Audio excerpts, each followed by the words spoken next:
29वां अध्याय। रविंद्रनाथ टैगोर और मेरे विद्यालयों की तुलना। रविंद्रनाथ टैगोर ने हम लोगों को आत्माभिव्यक्ति के एक स्वाभाविक रूप में पक्षियों की भांति सहज ढंग से गीत गाना सिखाया।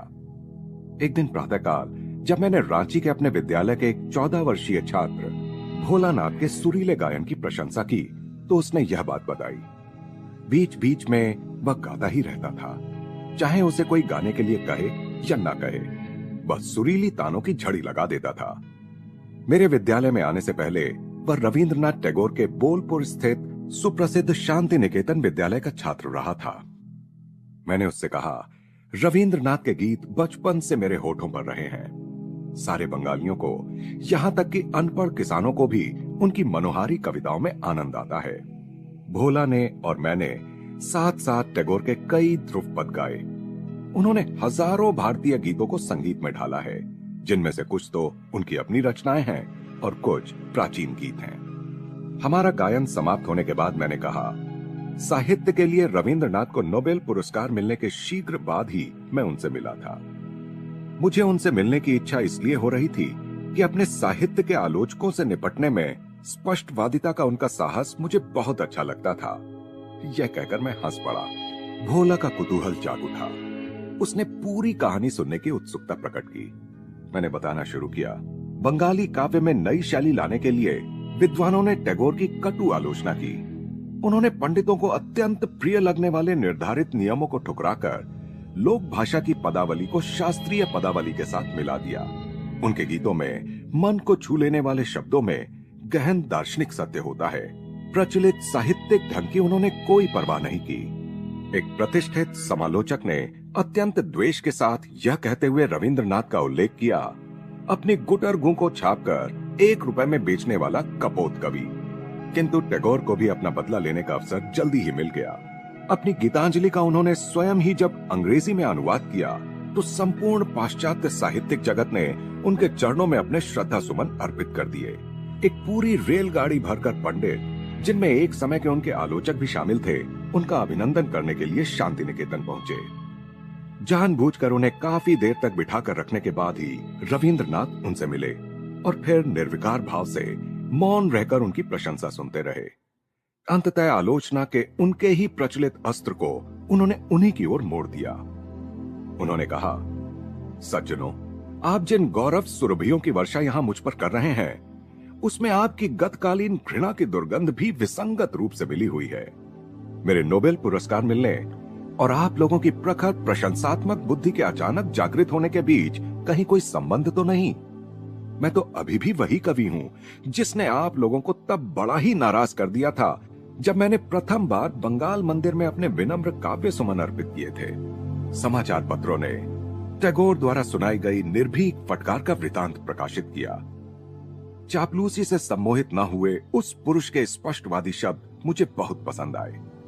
कोलकाता में रविंद्रनाथ के सेक्रेटरी श्री CF एंड्रूज ने मेरा उनसे परिचय करा दिया। मैं जब वहां गया तो श्री एंड्रूज केवल एक बंगाली धोती पहने हुए थे। वे टैगोर का उल्लेख प्रेम से गुरुदेव कहकर करते थे। रविंद्रनाथ ने शिष्टता पूर्वक मेरा स्वागत किया। उनके व्यक्तित्व से मनमोहकता, सुसंस्कृतता एवं शालीनता निःसृत हो रही थी।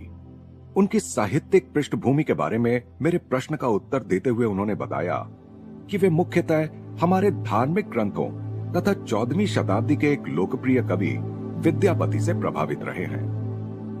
इन स्मृतियों से आह्लादित होकर मैं एक पुराने बंगाली गीत की टैगोर द्वारा की गई पुनः प्रस्तुति, आमारे घरे आपनार करे दृढ़ दीप खानी ज्वालो, यानी मेरी कुटिया में अपने कर कमल से प्रेम का अपना दीप जला दो, को गाने लगा। भोला और मैं आनंद में यह गीत गाते हुए विद्यालय के प्रांगण में टहलने लगे। रांची में विद्यालय की स्थापना करने के लगभग 2 वर्ष बाद शांति निकेतन में आने के लिए मुझे रविंद्रनाथ का निमंत्रण मिला ताकि हम दोनों अपने शैक्षणिक आदर्शों पर चर्चा कर सकें। मैं खुशी से वहां गया। जब मैं उनसे मिलने पहुंचा तब वे अपने अध्ययन कक्ष में बैठे हुए थे। पहली भेंट के समान ही इस बार भी मुझे लगा कि उत्कृष्ट पुरुषत्व का चित्र बनाने के लिए यदि किसी चित्रकार को किसी मॉडल की आवश्यकता पड़े तो उनसे अधिक अच्छा मॉडल उसे नहीं मिल सकेगा। प्राचीन रोम के कुलीन पुरुष की तरह तीखे नाक नक्श का, सुंदरता के साथ तराशा हुआ सा उनका चेहरा, लहराते केशों और लंबी दाढ़ी के बीच सुशोभित था। विशाल दयार्द्र नेत्र, देवता सदृश सौम्य मुस्कुराहट तथा बांसुरी की ध्वनि की याद दिलाती आवाज जो सचमुच मंत्रमुग्ध कर देती थी। मजबूत, सुदृढ़, लंबे कद के, गंभीर मुद्रा के उनके व्यक्तित्व में करीब करीब नारी सुलभ कोमलता भी थी और शिशु सुलभ हर्षोत्फुल्ल स्वयं स्फूर्ति भी। कवि दिखने में कैसा हो, इसकी आदर्श कल्पना इस सौम्य गायक की मूर्ति से अधिक अच्छी तरह साकार नहीं हो सकती। टैगोर और मैं शीघ्र ही प्रचलित पद्धति से हटकर बनाए गए हमारे विद्यालयों के तुलनात्मक अध्ययन में मग्न हो गए। हमने दोनों विद्यालयों में कई बातों में समानता पाई। खुले आकाश के नीचे शिक्षा, सादगी और बच्चों की रचनात्मक प्रवृत्ति के विकास के लिए पर्याप्त अवसर। रविंद्रनाथ ने साहित्य और काव्य के अध्ययन पर तथा संगीत और गायन के द्वारा आत्माभिव्यक्ति पर काफी जोर दिया था, जैसा कि भोला के मामले में मैं पहले ही देख चुका था। शांति निकेतन के बच्चों के लिए मौन के विशिष्ट समय भी निर्धारित थे, परंतु उन्हें योग का कोई विशेष प्रशिक्षण नहीं दिया जाता था। कविवर ने रांची में सभी छात्रों को सिखाए जाने वाले शक्ति संचार के योग्यता व्यायामों और एकाग्रता की यौगिक प्रविधियों के मेरे विवरण को अत्यंत ध्यान से सुना। टैगोर ने मुझे अपने आरंभ के शैक्षणिक संघर्ष के बारे में बताया। 5वीं कक्षा के बाद मैं स्कूल से भाग निकला, उन्होंने हंसते हुए कहा। स्कूली कक्षा के नीरस अनुशासनात्मक वातावरण में उनके जन्मजात कवि हृदय की कोमलता को कैसे झटके लगते होंगे, इसे मैं आसानी से समझ सकता था। इसीलिए मैंने छायादार वृक्षों और आकाश के सौंदर्य के तले शांति निकेतन की स्थापना की। सुंदर बगीचे में अध्ययन करते बच्चों के एक छोटे से गुट की ओर भावपूर्ण ढंग से इशारा करते हुए उन्होंने कहा, बच्चा फूलों और गाते पक्षियों के बीच अपने स्वाभाविक वातावरण में रहता है। वहां वह अपनी व्यक्तिगत प्रतिभा की गुप्त निधि को अधिक सरलता से व्यक्त कर सकता है। सच्ची शिक्षा को बाह्य साधनों द्वारा भरा या ठूंसा नहीं जा सकता, बल्कि सच्ची शिक्षा तो वह है जो भीतर में निहित अनंत ज्ञान भंडार को ऊपर ला सके। मैंने उनके साथ सहमति प्रकट की और कहा, साधारण विद्यालयों में बच्चों को आंकड़ों और ऐतिहासिक कालक्रम के अनन्य आहार पर रखकर उनकी आदर्शवादी और वीर पूजात्मक नैसर्गिक प्रवृत्तियों को भूखों मार दिया जाता है। कविवर अपने पिता देवेंद्रनाथ के बारे में, जिन्होंने शांति निकेतन शुरू करने की उन्हें प्रेरणा दी थी, अत्यंत प्रेम के साथ बोलने लगे। उन्होंने कहा, पिताजी ने यह उपजाऊ जमीन मुझे दे दी, जहां उन्होंने पहले ही एक अतिथिशाला और मंदिर का निर्माण कर लिया था। मैंने 1901 में जहां केवल 10 बच्चों के साथ अपना शैक्षणिक प्रयोग आरंभ किया। नोबेल पुरस्कार के साथ जो 8000 पाउंड मिले, वह सब विद्यालय पर ही खर्च हो गए। दूर दूर तक महर्षि के नाम से विख्यात देवेंद्रनाथ टैगोर अत्यंत अद्भुत व्यक्ति थे, जैसा कि उनकी ऑटोबायोग्राफी से पता चलता है। अपनी युवावस्था के 2 वर्ष उन्होंने हिमालय में ध्यान धारणा में व्यतीत किए थे। उनके पिताजी द्वारकानाथ टैगोर भी पूरे बंगाल में जनहितार्थ दान धर्म के लिए विख्यात थे। इस गौरवशाली वंश वृक्ष से अनेक प्रतिभाशाली व्यक्तियों का पूरा परिवार ही पैदा हुआ है। केवल अकेले रविंद्रनाथ ही नहीं, बल्कि उनके सभी सगे संबंधियों ने रचनात्मक अभिव्यक्ति में विशिष्टता दिखाई है।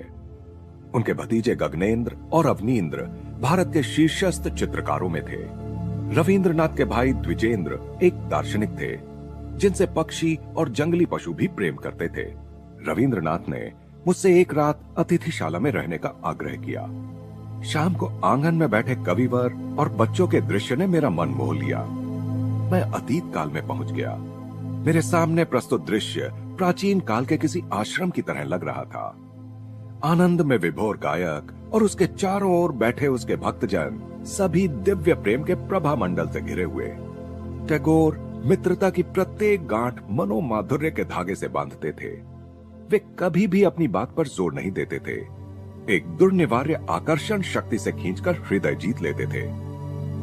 ईश्वर के उद्यान में खिला हुआ काव्य का यह दुर्लभ पुष्प दूसरों को एक नैसर्गिक सुगंध से आकर्षित कर लेता था।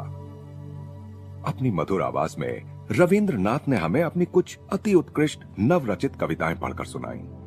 अपने विद्यार्थियों को आनंद देने के लिए रचे गए उनके अधिकांश गीतों एवं नाटकों की रचना उन्होंने शांति निकेतन में ही की। मेरी दृष्टि में उनके पद्यों की सुंदरता इसमें है कि लगभग प्रत्येक छंद में ईश्वर के नाम का उल्लेख किए बिना ईश्वर का जिक्र करने की उनकी अद्भुत कला उनमें प्रकट होती है। उन्होंने लिखा है, सुरेर घोरे आपना के जाई भूले, बंधु बोले डाकी मोर प्रभु के। अर्थात गाने के आनंद में मैं अपने को इतना भूल जाता हूं कि आपको भी मित्र कहने लगता हूं, जो मेरे प्रभु हैं। दूसरे दिन दोपहर के भोजन के पश्चात मैंने अनिच्छा पूर्वक ही कविवर से विदा ली। मुझे इस बात का आनंद है कि उनका छोटा सा विद्यालय अब एक अंतर्राष्ट्रीय विश्वविद्यालय विश्व भारती बन गया है, जहां अनेक देशों के छात्रों को आदर्श वातावरण प्राप्त होता है, जहां चित्त भयमुक्त और सिर ऊंचा हो, जहां ज्ञान मुक्त हो, जहां विश्व संकीर्ण आपसी दीवारों से छोटे छोटे टुकड़ों में न बटा हो, जहां शब्द सत्य की गहराइयों से आते हो, जहां अथक कर्मधारा अपने हाथ पूर्णता की ओर फैलाती हो, जहां विचारों का निर्मल स्रोत तुच्छ आचारों की रुक्ष मरुभूमि की बालू में खो न गया हो, जहां मन को अब निरंतर विस्तारित होते विचार एवं कर्म में ले जाते हो, उस मुक्ति के स्वर्ग में हे मेरे परमपिता, मेरे देश को जागृत करो। रविंद्रनाथ टैगोर।